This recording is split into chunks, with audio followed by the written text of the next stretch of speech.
কখনোই আমি ডাইরেক্টর্স গিল্ডের নির্বাচনে অংশ নিইনি। নির্মাতাদের একত্রিত করবার জন্য একটি ঐক্যের প্রয়োজন আছে। নাটকের ক্ষেত্রে তো কোনো অনুদান নাই। ঝামেলাগুলো কাটিয়ে ওঠার জন্যই আমরা আসলে নির্বাচনমুখী হয়েছি। জয় পরাজয়ের ঊর্ধ্বে আমরা ডিরেক্টর্স গিল্ড। আমি মূলত নির্মাতা এবং অভিনেতা। তো ডিরেক্টর্স গিল্ডের সাথে আমি এটা যখন শুরু হয়েছে তখন থেকে এটার সাথে সংশ্লিষ্ট, কিন্তু কখনোই আমি ডাইরেক্টর্স গিল্ডের নির্বাচনে অংশ নিইনি। এবার আমি মনে করেছি সংগঠনের যে অবস্থা দাঁড়িয়েছে তাতে আমি মনে করেছি যে আমার সংগঠনের দায়িত্ব নেওয়া প্রয়োজন, এই সংগঠনটাকে গতিশীল করবার জন্যে এবং নির্মাতাদের একত্রিত করবার জন্যে একটি ঐক্যের প্রয়োজন আছে।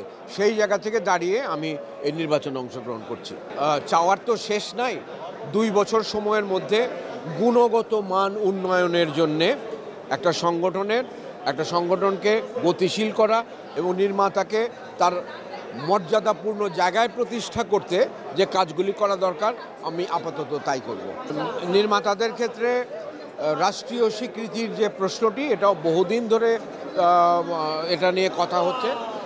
একটি সরকারের কাছে, তার একটি প্রতিষ্ঠানের কাছে এগুলো নিয়ে কথা বলার মতো একটি জায়গা তৈরি হতে হবে এবং সেই জায়গায় আমি মনে করি যে যাওয়ার মতো যোগ্যতা ডিরেক্টর্স গিল্ড অর্জন করবে এবং এই দাবিগুলো পূরণের ক্ষেত্রে সহায়ক হবে। সরকারি অনুদানের বিষয় তো ডাইরেক্টর্স গিল্ডের সাথে এটা রেলিভেন্ট কোশ্চেন না। সরকারি অনুদান অন্যান্য বিষয়ের মধ্যে এটা সংশ্লিষ্ট থাকে, ফান্ডের ক্ষেত্রেও এটা সংশ্লিষ্ট না।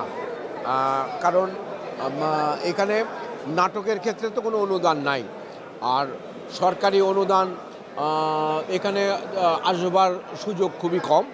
আমাদের প্রাইভেটলি আমাদের ফান্ড রাইজিংয়ের ব্যাপারে আমাদের কাজ করতে হবে।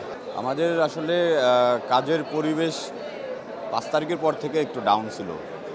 আমরা তো সবাই আসলে ফ্রিল্যান্সার, তো আমাদের শিল্পীদেরও প্রবলেম হয়ে গেছে, অনেক পরিচালকদেরও প্রবলেম।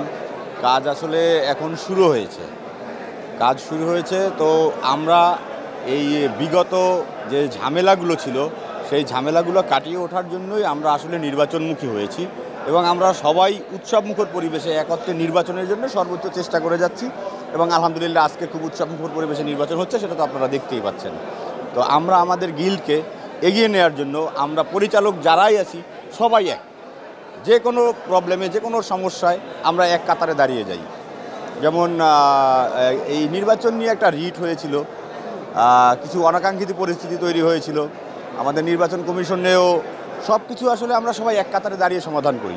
আজকে উৎসবমুখর পরিবেশে ভোট হচ্ছে, আমরা উৎসবমুখর পরিবেশে ভোট করে যাব। আমাদের হারা জেতা কোনো কিছু নাই, জয় পরাজয়ের ঊর্ধ্বে আমরা ডিরেক্টর্স গিল্ড। আমরা উৎসব করে যাব, নির্বাচন করে যাব। আর আমাদের ভোটাররা চায় হচ্ছে যে তারা সক্রিয়ভাবে ভোট দিয়ে নিজেদের ভোটে নির্বাচিত প্রতিনিধির কাছে ডিরেক্টর গিল্ডের দায়িত্ব দিতে।